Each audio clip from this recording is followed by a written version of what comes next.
DSC preparation కి మిగిలిన తక్కువ సమయాన్ని డిఎస్సి 2024 యాప్ లేదా DSC2024.com తో జాబ్ ని సాధించండి.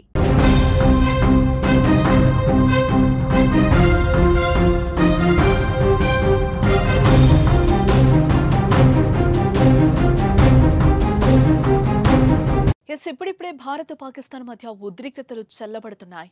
ఈ నేపథ్యంలో మరోసారి భద్రతా బలగాలు ఉగ్రవాదుల మధ్య ఎదురు కాల్పులు కలకలం రేపుతున్నాయి. జమ్మూ కశ్మీర్లోని షోపియన్ జిల్లాలోని జిన్పథర్ కెల్లర్ ప్రాంతంలో ఇవాళ ఉదయం ఉగ్రవాదులు భద్రతా దళాల మధ్య పెద్ద ఎత్తున ఎన్కౌంటర్ జరిగింది. ఈ ఎన్కౌంటర్లో ఉగ్రవాద సంస్థ లష్కర్-ఏ-తోయిబాకు చెందిన ఉగ్రవాది హతమైనట్టు భద్రతా బలగాలు తెలిపాయి. అదే ప్రాంతంలో మరికొందరు లష్కర్ ఉగ్రవాదులు దాగి ఉన్నారని భద్రతా దళాలు అనుమానిస్తున్నాయి. వారిని పట్టుకోవడానికి ఆపరేషన్ అయితే జరుగుతున్నట్లుగా ఇప్పటివరకున్న సమాచారాన్ని బట్టి తెలుస్తోంది.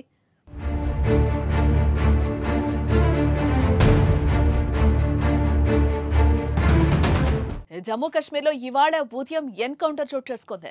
షోపియాన్లో ఉగ్రవాదులు భద్రతా బలగాల మధ్య జరిగిన కాల్పుల్లో ఓ ఉగ్రవాది హతమయ్యాడు. భారత్ పాకిస్తాన్ మధ్య కాల్పుల విరమణ ఒప్పందం అమల్లోకి వచ్చిన 3 రోజుల తర్వాత జరిగిన తొలి ఎన్కౌంటర్ ఇదే. ఆ ప్రాంతంలో 4 ఉగ్రవాదులు ఉన్నట్టు నిఘా వర్గాలు అప్రమత్తం చేయడంతో ఇండియన్ ఆర్మీ, జమ్మూ కశ్మీర్ పోలీసులు సంయుక్తంగా అక్కడకు చేరుకుని తనిఖీలు నిర్వహించాయి. ఈ సమయంలో ఉగ్రవాదులు కాల్పులు జరపడంతో భద్రతా బలగాలు అప్రమత్తమై ఎదురు కాల్పులు జరపడంతో ఎన్కౌంటర్ కు దారితీసింది. కాల్పుల్లో ఓ ఉగ్రవాది హతమవ్వగా మిగతా 3 సైన్యం చుట్టుముట్టింది. తొలుత కుల్గాంలోనూ తర్వాత షోపియాన్లో కాల్పులు మొదలయ్యాయి. దాదాపు 3 గంటలుగా భీకర కాల్పులు కొనసాగుతున్నట్లుగా సమాచారం అయితే అందుతోంది.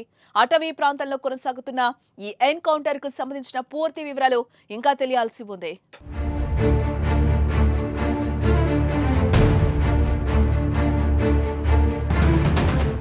మరోపక్క పహల్గామ్ ఉగ్రదాడికి ప్రతీకారంగా మే 7న ఆపరేషన్ సింధూర్తో పాక్ ఆక్రమిత కశ్మీర్లోకి భారత సైన్యం ప్రవేశించి మెరుపు దాడులు చేసింది. దీంతో పాక్ రగిలిపోతూ భారత్పై మే 8, 9 తేదీల్లో క్షిపణులు, డ్రోన్లు, యుద్ధ విమానాలతో దాడికి ప్రయత్నించింది. అయితే ఈ దాడులను భారత సైన్యం సమర్థవంతంగా అడ్డుకుని వాటిని తిప్పికొట్టింది. ఇరు దేశాల మధ్య ఉద్రిక్తతలు తీవ్ర స్థాయికి చేరుకుని అణుయుద్ధానికి దారితీస్తుందనే ఆందోళన వ్యక్తమైంది. ఈ సమయంలో అమెరికా మధ్యవర్తిత్వంతో భారత్, పాకిస్తాన్ కాల్పుల విరమణకు అంగీకరించాయి. అయితే ఉగ్రవాదాన్ని ఆపాల్సిందేనని, లేకుంటే చర్చల ప్రసక్తే లేదని భారత్ తేల్చి చెప్పింది. అంతేకాదు అవతల నుంచి ఒక్క తూటా పేలినా యువతల నుంచి క్షిపణులు విరుచుకుపడతాయని పాకిస్తాన్కు భారత్ స్పష్టంగా చెప్పింది.